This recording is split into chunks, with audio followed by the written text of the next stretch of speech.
Pagi suster. Selamat pagi, MH, ya, Tian, Ardi, and Daryl. Kita di sini pengen wawancara buat tugas bahasa Indonesia. Kita disuruh nyari tahu tentang suatu suku. Kita milih buat mencari tahu suku mana dan mana itu juga secara kebetulan sukunya suster. Iya. Suster bersedia nggak buat kita tanya-tanya? Oh, sangat bersedia. Dengan senang hati. Ya. Kita mau pertanyaan dulu. Gimana cara buat nentuin garis keturunan di situ suster? Oke, nah kalau di ngada itu garis keturunan itu biasanya turun temurun itu, jadi mulai dari nenek ya, kakek, jadi melahirkan gitu ya, jadi anak laki-laki itu yang terus mewarisi itu keturunan itu. Ini marganya itu dari anak laki-laki. Laki-laki perempuan, sebenarnya perempuan sih yang apa kita bilang ya, kalau keturunan itu sebenarnya itu dari laki-laki, tapi yang berhak untuk di rumah adat itu adalah perempuan ya. Seperti itu ya. Jadi kalau garis keturunannya itu laki-laki, tapi kalau yang berhak untuk rumah itu adalah perempuan, lebih-lebih yang perempuan yang bungsu ya, dia itu yang berhak untuk tinggal di rumah adat itu. Gitu. Buat pertanyaan keduanya, apa peran anggota keluarga besar dalam kehidupan sehari-hari di suku suster?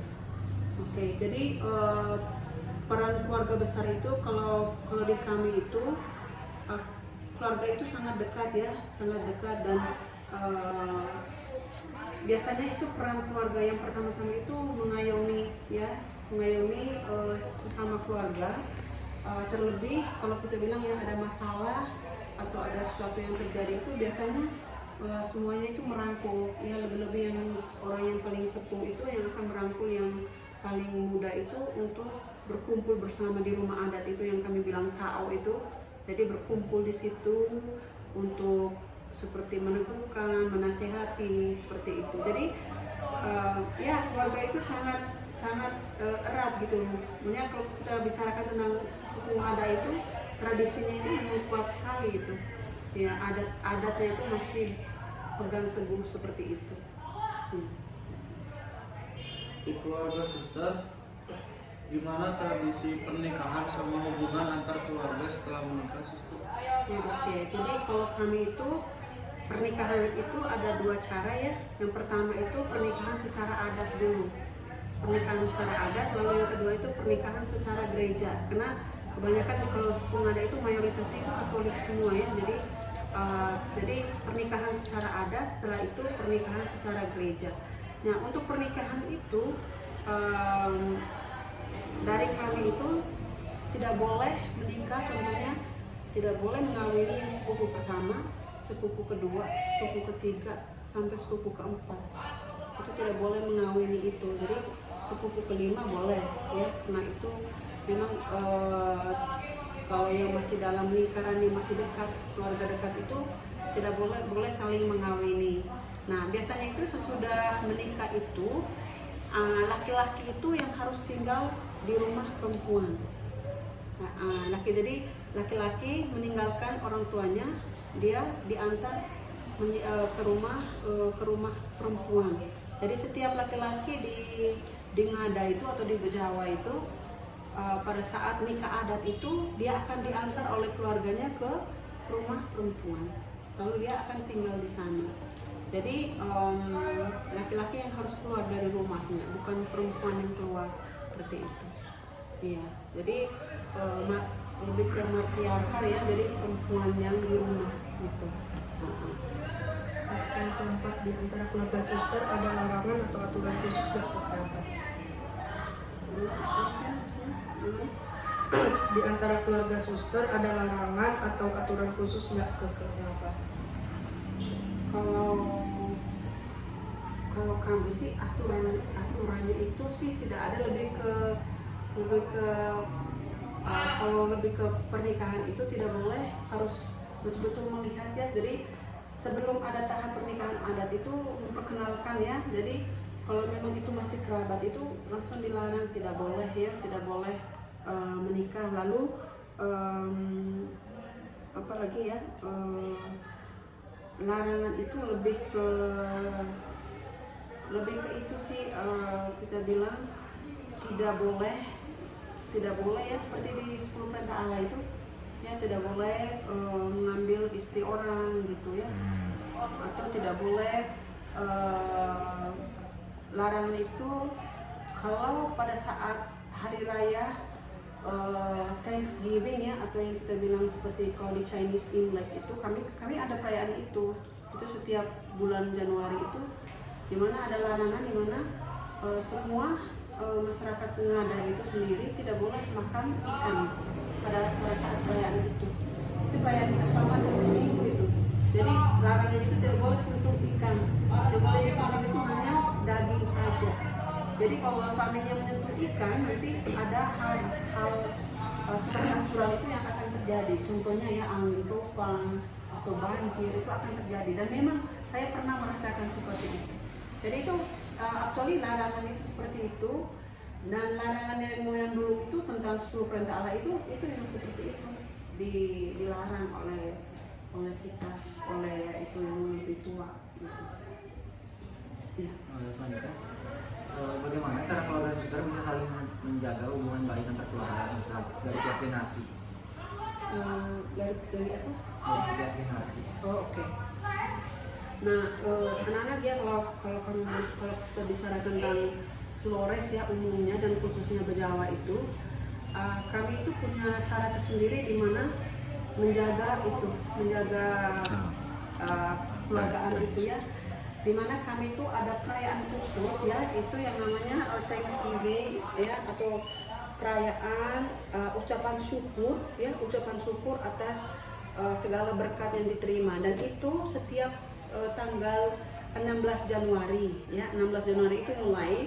Tapi sebelum itu, karena dari dulu itu yang kayak misionaris ya, pastor-pastor itu menyarankan kalau boleh ada misa syukur. Jadi misanya itu diawali tanggal 15. Nah, tanggal 16 itu dimana semua orang Ngada itu yang mau tinggal dari mana saja, mau di Jakarta, mau di mana saja, mereka akan pulang pada tanggal itu dan berkumpul bersama di satu rumah adat. Itu yang kami bilang Saopulu. Saopulu itu artinya rumah besar atau sao itu, dimana semua dari orang tua, dari sepupu, cucu, cicit semua berkumpul di situ. Malam itu yang tanggal 15 bisa 16 itu yang kumpul bersama. Nah, di situ yang sepuh itu akan menceritakan kembali kisah keluarga itu tuh bagaimana. Itu kita bilang ya, menceritakan kembali. Lalu ada acara-acara itu khusus ya, acara-acara khusus di mana mengingatkan kembali kepada generasi muda apa yang terjadi dulu nenek moyang. Jadi kalau saya mau lihat itu tidak jauh beda dengan yang tradisi Chinese ya, di mana kamu sering berkumpul ya. Nah, seperti itu. Jadi kami berusaha setiap itu bulan Januari itu untuk pulang merayakan hari itu, dimana keluarga itu bersatu untuk mengucap syukur bersama di setiap rumah adat mereka ini setiap tahun. Dan kebetulan ya, kemarin itu tahun lalu itu saya pulang pas perayaan itu, dimana sudah berapa tahun ya, 21 tahun saya tidak pernah pulang untuk merayakan.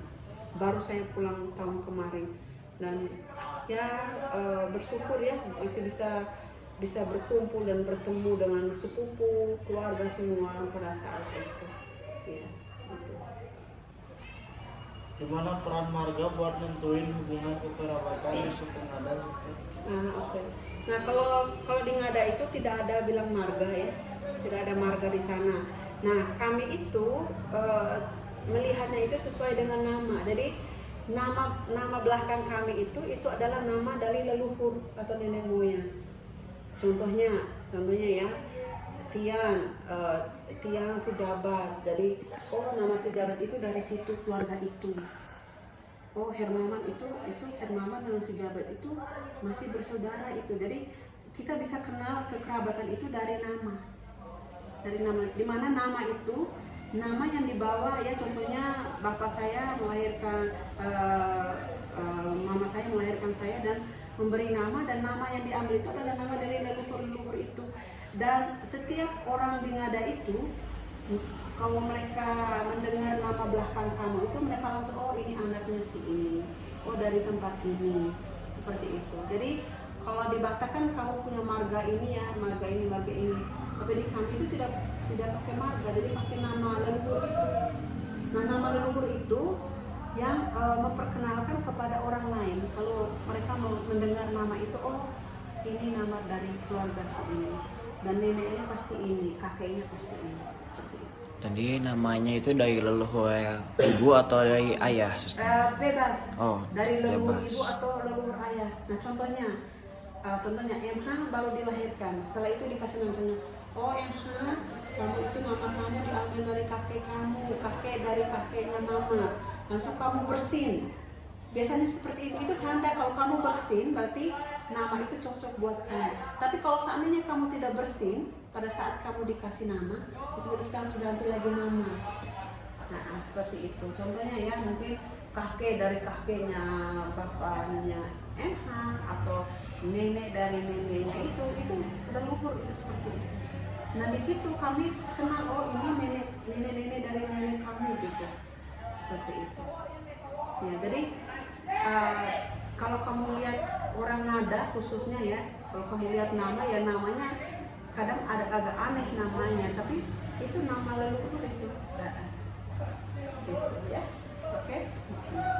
Yang kedua, apa fungsi rumah adat Sao buat menjaga dan mempererat hubungan antar kerabat? Oke. Jadi Sao itu memang sangat penting, yaitu kita bilang ya, itu rumah utama untuk orang Ngada. Rumah utama untuk orang Ngada. Dan yang tinggal di situ adalah yang perempuan. Yang tadi suster bilang ya, yang berhak di situ adalah perempuan, lebih-lebih yang perempuan bungsu. Dia yang harus menjaga Sao itu. Dan setiap orang ya, mau kakak pertama atau setiap kali kalau mereka pulang, mereka pasti akan singgah dulu di rumah utama itu.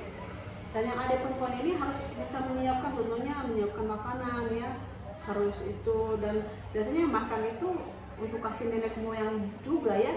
Kalau di Chinese kan kamu kasih juga ya makanan-makanan yang nah, kami juga seperti itu. Jadi ada makanan khusus yang kalau contohnya Deren baru pulang dari Surabaya ya, jadi sebelum Deren ke rumahnya Deren sendiri atau itu harus singgah dulu di rumah adat itu.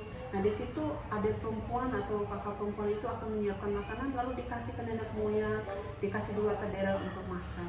Jadi fungsi Sao itu adalah kita bilangnya tempat persinggahan. Actually ya, itu adalah tempat persinggahan untuk dimana kita melepaskan lelah kita, dimana kita mengingat kembali bahwa ini adalah rumah kita bersama. Jadi setiap kerabat itu yang punya Sao di situ, pasti mereka tempat perhentiannya pasti mereka akan singgah ke Sao. Jadi pasti ya, kalau kamu Google di YouTube atau di mana itu kamu akan lihat bentuk Sao itu gimana ya. Itu sampai sekarang itu masih ada beberapa kampung ya atau itu yang masih mempertahankan keunikan dari Sao itu. Bagaimana aturan kawin yang ada dalam suku Ngada, khususnya terkait larangan menikah satu nama belakang? Bagaimana ya? Saya kurang itu pertanyaan. Bagaimana Aturan kawin yang ada dalam suku Ngada, Oke. khususnya terkait larangan menikah satu nama belakang? Ya. Nah, kan tadi sudah bicarakan, jadi aturan kawin anak-anak kalau di Ngada itu yang kami bilang, kami itu masih ada rang atau yang kita bilang kalau di India itu ada kasta. Jadi rang itu ada rang atas ya, ada rang tengah, ada rang bawah. Nah, kalau rang atas ini ya, ini aturannya ya, kalau rang atas itu tidak boleh menikah dengan yang rang tengah atau yang rang bawah. Rang atas hanya bisa menikah dengan yang rang atas, terkhususnya yang perempuan. Kalau yang laki-laki ya boleh ya, mereka menikah dengan yang bawah, dengan yang tengah, tapi mereka akan turun rang mereka itu atau kasta mereka itu akan turun. Jadi kalau yang perempuan itu menikah dengan yang rang tengah atau yang rang bawah, maka itu upacara adatnya itu rumit lagi. Dia akan dilempari oleh dengan itu abu dahpur atau dengan tai kucing ya. Ya maaf, karena itu penurunan itu martabat atau rangnya itu. Jadi makanya di sana itu kalau di Ngada itu banyak gadis-gadis yang rang atas itu yang tidak menikah. Kenapa? Karena mencari orang yang harus serang itu. Tapi kalau yang rang tengah boleh menikah dengan yang rang bawah atau yang menikah sama rang. Gitu. Jadi itu ya larangan itu sampai sekarang, makanya ya kadang kalau jodoh itu yang sebelum jodoh ya kadang yang cewek itu yang rang atas itu kebanyakan itu jatuhnya dengan yang rang bawah atau yang rang tengah itu. Jadi sampai sekarang ini masih memegang seperti itu ya. Kadang ya kalau suster pulang itu saya sering mencuci pikiran keluarga di sana ya, Bapak. Kita itu kalau meninggal kita itu sama semua, tidak ada yang rang gini rang itu. Karena kita semua adalah manusia yang sama, diciptakan dari Allah, tapi tidak bisa karena itu adalah adat ya. Menurut Bapak ya itu adalah adat, jadi kita harus berpegang teguh kepada adat. Kalau seandainya kita tidak berpegang teguh kepada adat, nantinya ada konsekuensinya yang akan terjadi. Dan itu terjadi anak-anak ya. Dari saya itu betul-betul percaya dengan itu ya. Percaya antara adat dengan agama itu ya harus selalu berjalan bersama gitu. Ya itu yang kita bilang aturan dalam pernikahan di Ngada itu tuh seperti itu. Ada rangnya. Itu yang kita bilang di India itu ya kasta ya. Ada kasta ini. Ya. Seperti itu. Itu lebih ke aturan untuk nikah. Jadi yang perempuan itu yang perempuan itu harus bisa berhati-hati, lebih yang rang atas itu tidak boleh ya lebih pacaran kepada laki-laki yang rang tengah atau yang rang bawah. Apa saja tanggung jawab kerabat dalam upacara adat seperti reba atau acara kematian? Oke. Nah, kalau reba itu itu tadi sudah kasih gambaran tadi itu kan perayaan syukur ya, perayaan syukur atas panenan ya, sebenarnya itu atas hasil panen. Nah itu turun temurun itu setiap tanggal 16 itu semua keluarga itu berkumpul semua. Jadi di situ orang yang tinggal di rumah adat itu biasanya itu anak-anak ya, mereka akan menceritakan kembali dulu silsilah dari keluarga. Setelah menceritakan silsilah dari keluarga, mereka akan mengeluarkan barang-barang berharga ya di dalam rumah itu. Contohnya emas ya, anak-anak ya, ada yang emas yang bisa berjalan gitu ya. Mungkin kamu belum pernah lihat, tapi suster pernah lihat gitu. Ada emas yang bisa berjalan ya, dimana kalau kamu taruh itu dia bisa berjalan. Itu dari dulu ya, dari nenek moyang dulu, dan itu tidak boleh dijual, itu disimpan di sao itu, dan itu nanti dikeluarkan pada saat reba itu, dan itu ditunjukkan kepada semua anak cucu. Ini adalah ini adalah kekayaan kita di sao itu. Nah seperti itu. Jadi kalau untuk kematian itu anak-anak ya, contohnya ya Adi ya, mungkin Adi tidak meninggal di sao itu, tapi Adi sebelum dikuburkan, Adi harus bisa masuk ke dalam sao dulu itu sebelum dia dikuburkan ya. Jadi seperti itu adatnya, seperti itu, harus masuk ke dalam rumah adat dulu baru dikuburkan. Sepuh yang paling atas itu dia yang mempunyai wewenang ya untuk mengurusi kalau kita bilang ya upacara adat dan lain sebagainya. Anak-anak kalau di Ngada itu ada dua jenis kematian. Ada kematian yang normal, yang kita mati seperti biasa. Ada kematian yang kita bilang tidak normal. Contohnya kematian yang kalau kita bunuh diri, itu tidak akan diizinkan untuk masuk ke dalam rumah adat atau sao. Itu harus ada upacara adat dulu, yang kami bilang leku.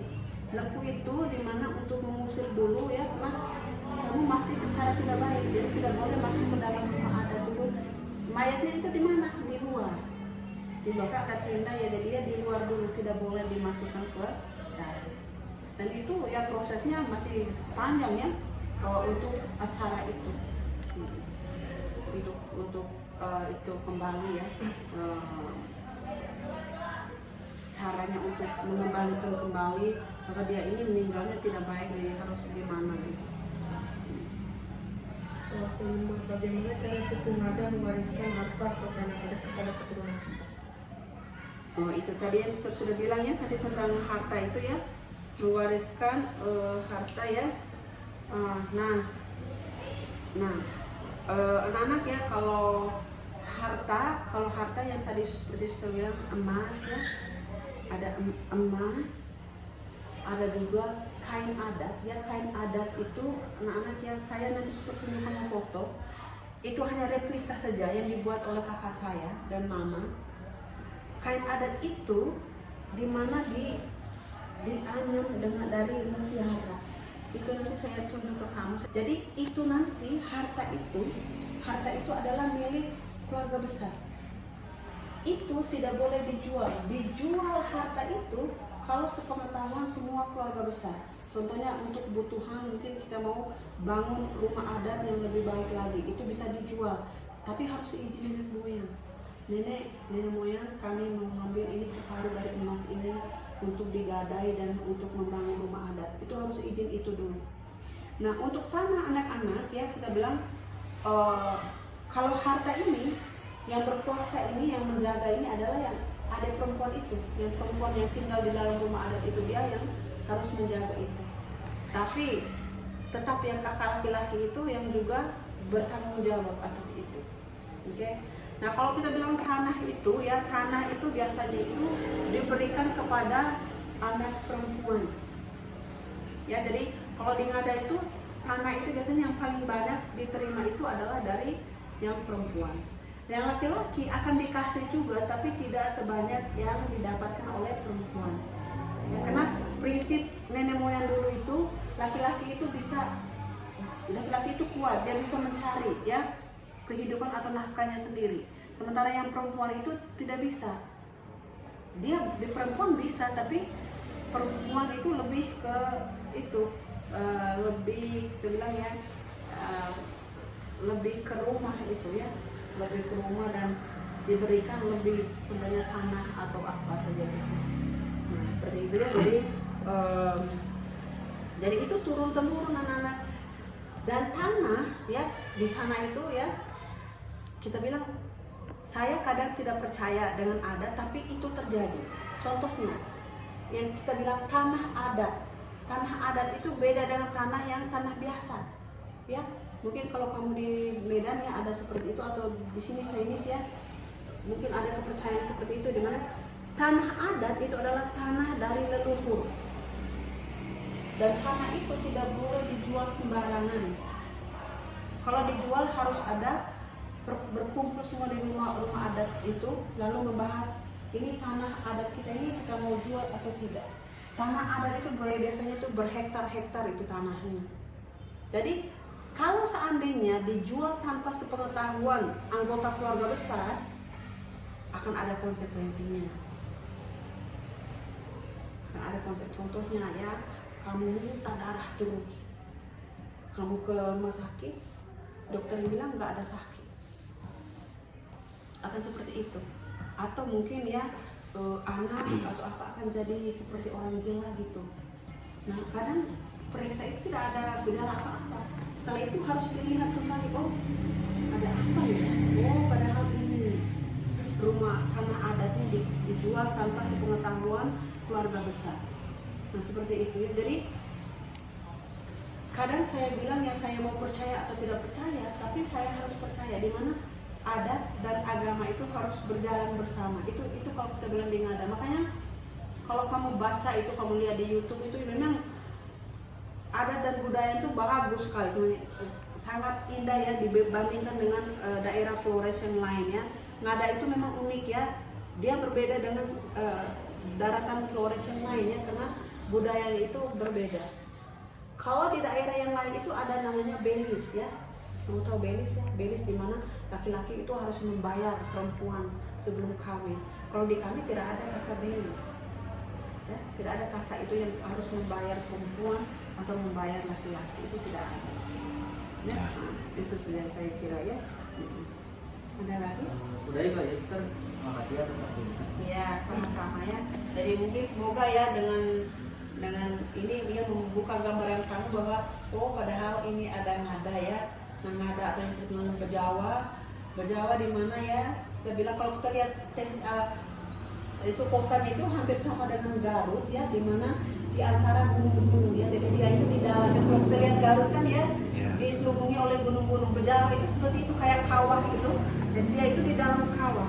Jadi dinginnya itu, waduh, bisa sampai dengan 10 degrees itu ya. Dinginnya minta ampun ya. Jadi seperti itu. Nah, sampai sekarang ya anak-anak ya, kita bilang puji Tuhan ya, budaya itu masih dilestarikan dengan sangat baik ya. Dan itu sekarang sampai diajarkan ke sekolah-sekolah ya, bagaimana melestarikan budaya tersebut ya. Jadi silakan untuk yang lebih lanjut ya, mungkin kamu bisa lihat di YouTube atau apa ya. Nah, seperti itu. Oke, terima kasih. Thank you, Sister. Iya, oke. Ya, Thank you, Sister. alright.